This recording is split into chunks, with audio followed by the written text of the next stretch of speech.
Hey everybody, and welcome back to Ducks and Download. So in today's episode, I wanted to talk about something I've been really kind of realizing as I've been reading through the Vader comics. Most of the story I'll be talking about is going to be coming from the Darth Vader series of comics, currently still running, by Marvel, of course. These comics have done an absolutely amazing job of showing us the inner monologue and the inner dialogue that Vader has with himself and those around him, whilst searching after his son Luke when he discovered that was his son, and then going as far as to go after Padme's tomb and to start really trying to figure out what happened to her and why she exactly died. Without trying to give away too much of the amazingness that is these comics, he then meets up with Sabe, one of Padme Amidala's handmaidens. Now, of course, all of her handmaidens looked strikingly similar to her. Purposely, of course, that way that she could hide in between them and they could be good body doubles and act as the target of assassinations instead of letting Padme take on such force. Padme was so loved. She even has her own force of like rebel cell fighters called the Amidalians. Vader meets up with them a few times throughout this series as well, and it just again really goes to show that when it involves Padme, Vader's no longer Vader. It really is awesome to watch all of this because we're starting to almost see the descent of Vader and the rise of Anakin again. This was so fun to get to see. It was so awesome to know that it's not that Anakin was just in there, buried deep beneath. Anakin was always surface level on Vader, but he just pushed away those emotions because of all the pain and the anger that they brought. Yes, that would feed him power, but he wasn't really using it, I think, now that I've kind of reread some of this stuff, the way we all thought. He wasn't using Vader as a scapegoat or as a means to the end to do all these terrible things. He wasn't separating Anakin and Vader in his own mind. Vader was his shield. Vader was like an imaginary friend that a lonely child creates to make themselves feel more comfortable in their skin. Vader was malicious. He hates, he has no remorse, and he did not want any weakness around him. All of those traits were still within Anakin as we watch him go through the Clone Wars arc and the stories, especially the Mortis arc. So Anakin is still definitely in there, and it's just using the word Vader to kind of make himself feel better, I believe, about what's going on around him, and how he has no control over it anymore. These comics, again, show him working with Sabe after almost killing her, and a lot of the other Amidalians, which he does kill, as they are all working for Crimson Dawn. More or less, the plot of this starts out with him hunting down Luke, him trying to take over Palpatine.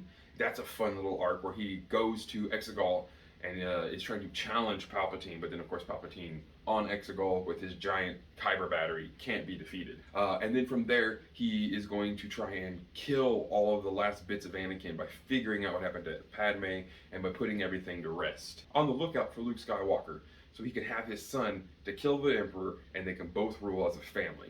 In the end, Anakin, Vader, always wants the same thing. He wanted his family, his wife, and himself to force or to maneuver or whatever it would take to make the entire galaxy a far better place for everybody. Especially in these last few issues of the Vader comic, we even got to see Kitster come back into the play, and that really sent Anakin down memory lane. With Sabe and Ochi of Bestoon, who we do get to see in the sequels, that is the person who they were hunting after for the dagger, we get to see more and more glimpses into the mind of Anakin leaking through Vader's mask as he gets overwhelmed by all these emotions he's feeling. He snaps at Ochi, or as he commands Sabe to just be safe. She looks too much like Padme for him to allow her to be unsafe. And then as this most recent comic starts to end, he's actually facing a huge sandstorm. That's right, he rides a pod racer turned into a speeder bike through a sandstorm to go save Sabe. Why? Because he let Padme perish. He will not let anyone else he feels he needs die in front of him anymore. So to kind of get to the meat and potatoes of all of this, that's what I'm really starting to get towards. He's done letting people he cares about die in front of him.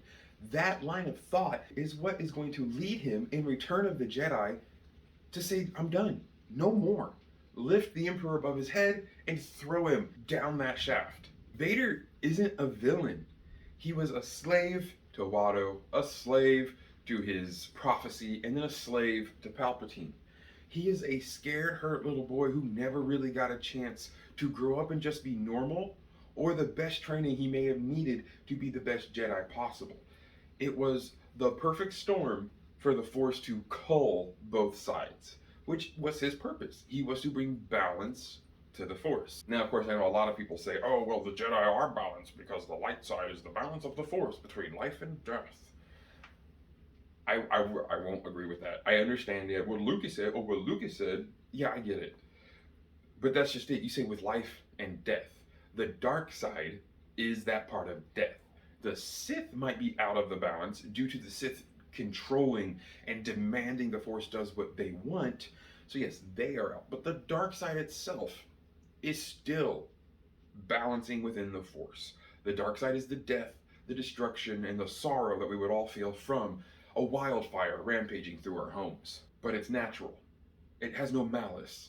It just simply is. It is destruction. It is chaos. But it is love, life, and laughter. It was also really cool to see because in this most recent issue, again, it's memory lane. We're getting to see him reliving his parts with his mother, reliving young teachings with Obi-Wan, reliving moments with Qui-Gon, and of course reliving his most endearing, loving moments with Padme before and after their marriage. And that really throws me back into this camp of Vader was dying. He couldn't hold on to all this anger and malice anymore because that's not who Anakin is deep down inside. He's still that little boy from Tatooine who just wants to free every slave in the galaxy and make everybody happy. He just did it by extreme measures because no one taught him better, sadly. It's an extremely sorrowful story, and there's a lot of emotion in these Vader comics. There's some badass scenes, and of course, Vader's still going Vader, and he still is wiping out anyone who stands in his way. But you can really tell he's not exactly going through Imperial direct. He's not doing Palpatine's biddings. With Vader simply being that scared little boy's shield against all the terrible things he's done, and to keep himself from truly going mentally insane, he's coming to terms with it though. He's realizing, I couldn't save Padme, and trying to is what did all of this. But I can save Sabe. I can save Kitster. I couldn't keep my wife, and I could not keep our love between us sacred. But I can take back my son and show him the power that I found, and we can rule the galaxy as father and son. And from there, the galaxy will be a better place because we will say so. The path to hell is paved with golden bricks of good intentions. He wants the galaxy to be a better place. He just doesn't know how to do that, really. Everything he's loved was stripped from him. His mother, Qui-Gon, Obi-Wan, Padme, R2-D2. He has no idea what happened to R2 after Mustafar. Many would say he probably doesn't care. Vader might not care. Anakin still definitely cares. It has just been so eye-opening here lately when reading through these Vader comics on just how much Anakin really does want to be on the forefront again. But he's just scared. He's scared and he's afraid of what will happen if he has to come to terms with who he became. And he doesn't fully do that until Return of the Jedi. Until he sees Luke dying there and says, it's not gonna happen again. Sure, I said if I can't turn him, I'll kill him. And in the moment, he probably meant it as Vader. But Anakin always knew, deep down inside Vader's chest, that concave of mechanisms and gears, that heart still beat for his son. And he knew he could not let his son be tortured and killed, or used, even worse, to be used by Palpatine. Vader was not going to lose that fight to Luke, not just because he didn't want to die, but because there was no way Anakin Skywalker was going to allow his son to become Palpatine's next puppet. In the comics, we get to see Vader kind of, again, coming to terms. He knows that Sidious is using him. He knows that Sidious is holding back, is not teaching him everything that he should be, that he is not really giving Vader the apprenticeship that he should be given because Palpatine is a greedy bastard who only wants to keep power for himself. Vader is realizing things, and Anakin is remembering those things. This is all gonna snowball together, and we will eventually get Vader's overcoming of himself. Anakin breaking free and throwing Palpatine. down that shaft. It's an amazing bit of story, and I hope they did it on purpose, because Ahsoka was able to reveal one side of Vader. Obi-Wan was able to reveal another side of Vader, causing damage to his mask.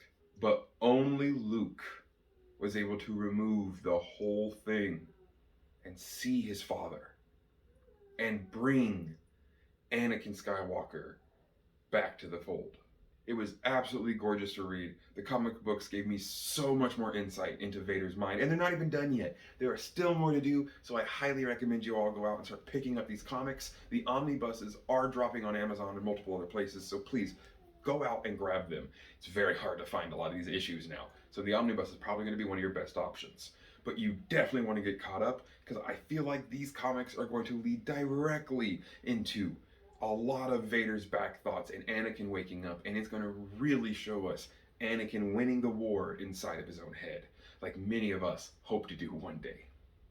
So thank you all so much for joining me today. This was an absolutely amazing topic, and again, I'm loving these new comic books. What's your favorite comic book run you've read about Darth Vader? Let me know down below in the comment section, or just let me know what your favorite Star Wars comic is in general. I look very forward to continuing to have these conversations with you all in the future. So of course, you got to make sure to like, subscribe, and share to help the channel grow and help more people inspired by this greatness that is Anakin beating Vader. Have an amazing rest of your evening, everybody, and may the Force serve you well.